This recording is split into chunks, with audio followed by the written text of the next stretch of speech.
Okay, so we're going to talk about positive to commands today, and they're on page 47 of your grammar packet. And positive to commands are going to be how we tell someone that we know or someone that's younger than us what to do. So we use positive to commands to tell someone we know what to do, or to give them directions or orders or commands. It can also be used with someone who's younger than us. For example, if you were babysitting. So to form our positive to commands, the first thing that you need to do is get the to form of the verb in the present tense, and then you drop the S. And you're going to keep any stem changes in the to form of the verb. So if it's E to IE in the to form, it's E to IE in the command form. So this is essentially the usted LNA form of the verb as well. So when we see this, we have to use the context to determine whether we're giving a command or whether we're talking about the usted LNA form. Alright, so let's take a moment to practice these, and we're going to take these 11 verbs and we're going to put them into the command form. So remember, get the to form, drop the S, keep any spelling changes. So you want to be especially careful with number 6, number 7, number 8, number 10, and number 11.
So the command forms of these verbs are maneja, drive, dobla, turn, corre, run, lee, read, escribe, write, piensa, think, duerme, sleep, vuelve, return, da, give, mueve, move, pide, ask for.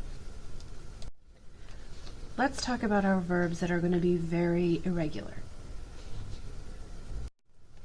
So our verbs that are really irregular in the command form are hacer, poner, tener, venir, salir, decir, ser, ir, and estar. So the first couple of these are yo-go verbs, and then the last three have a really irregular yo form. So that might be a little trick to help you remember. So our form of hacer is az, poner is pon, tener is ten, venir is ven, salir is sal, decir is di, ser is se, ir is ve, and estar is este. This next section is going to look at what we would do with a direct object pronoun, or lo, la, los, and las, when we use them with positive commands. So when we use a DOP with a command, we attach the DOP right to the command to make a longer word. So we're adding an extra syllable, so because of that we need to add an accent mark. But there's a trick to where you add the accent marks. So to figure out where to put the accent, you start at the last vowel, count backwards 3 vowels, and you put the accent mark on the 3rd vowel. If you don't have 3 vowels, then you don't need an accent mark. When we have positive commands, you never put the DOP in front of them. It is always attached. For our examples, number 1 is doble el coche. Lo will take the place of el coche and we'll attach it to make a longer word. So we get doblalo. Notice where I put my accent mark. Number 2, compra los sellos. Los will replace los sellos, so I get cómpralos. Again, look at the accent mark. Number 3, envía la carta. La will replace la carta, so I get envíala. Again, notice the accent. 4, lleva el paquete. Lo will replace el paquete, so I get llévalo. Look at the accent mark. So for all 4 of these examples, to figure out where to put your accent mark, you start at the last vowel, which would be the O or A of the lo, la, los, or las, and you start, that's your first vowel, and then you count back 3, and that's where you would put your accent mark. So it's kind of a neat trick to help us figure it out. Let's look at a few more examples. So for number 5, maneja la camioneta becomes manejala. Number 6, haz las camas becomes hazlas. Notice with this one I only have 2 vowels, so I don't need an accent mark. Number 7, deposita el dinero becomes deposítalo. And number 8, devuelve los libros becomes devuélvelos.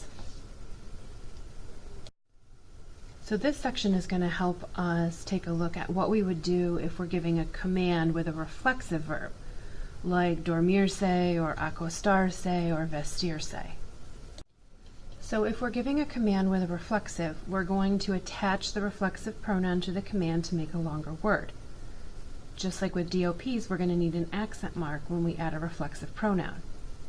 So we do the same thing. We start at the last vowel, we count back 3 vowels, and we put an accent mark on that 3rd vowel.